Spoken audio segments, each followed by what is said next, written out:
আপনি কি ঝুঁকিমুক্ত কোনো ব্যবসা খুঁজতেছেন? আপনি কি এমন কোনো ব্যবসা খুঁজতেছেন যাতে কোনো লস হয় না? তাহলে আপনার জন্য আজকের এই ভিডিওটি। আমরা এখন দাঁড়িয়ে আছি বর্তমানে জয়পুরহাট জেলার অন্যতম একটি থানা, যার নাম হচ্ছে কালাই থানা। এই থানার অন্তর্গত একটি গ্রাম পাঁচগ্রাম, যেখানে চাষ হয়েছে অর্ধশতাধিক বিঘা এই ফিলিপাইন জাতের কালো আখ।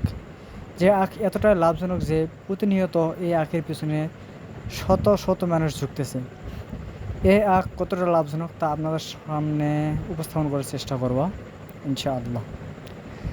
এই যে একটা আখ দেখতেছেন, যার লম্বা প্রায় 15 থেকে 16 ফুট লম্বা হবে।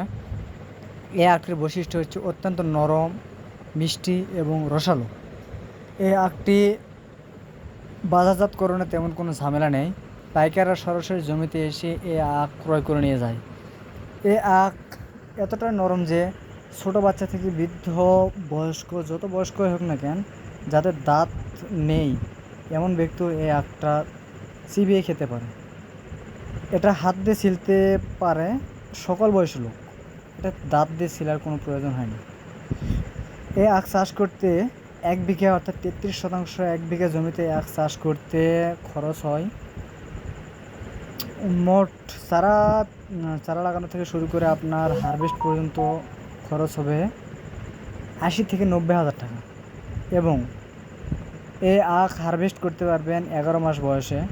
11 মাস বয়সে একটি আখের মূল্য হবে আপনার সর্বনিম্ন পাইকারি বাজার যেটা, সেটা আমাদের এখানে 40 টাকা, বর্তমান বাজার 50 টাকা। তো বর্তমান বাজার অনুযায়ী ধরলে 1 বিঘা জমিতে 10,000 আখ উৎপন্ন হয়, যার মূল্য হচ্ছে 5 লক্ষ টাকা। আর 80 থেকে 90 হাজার টাকা ইনভেস্ট করে 5 লক্ষ টাকা এখান থেকে শুধু আখ থেকে পাচ্ছি। আর যে পাতাগুলো দেখতেছেন, এই যে শুকনো পাতা, এই আখ থেকে এই পাতাগুলো হারভেস্ট করা হয়েছে, অর্থাৎ আখের পুরো শরীর জুড়ে এই পাতাগুলো রয়েছে। আপনারা দেখতেছেন যে পাতাগুলো খুলে দেওয়া হয়েছে।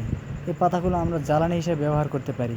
আর যে কাঁচা পাতাগুলো রয়েছে, এটা আমরা গোখাদ্য হিসেবে ব্যবহার করতে পারি।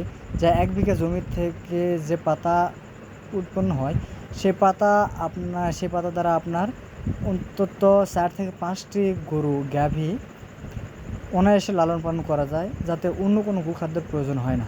সুতরাং আমি মনে করি এর তুলনায় লাভজনক কোনো ফসল হয় না।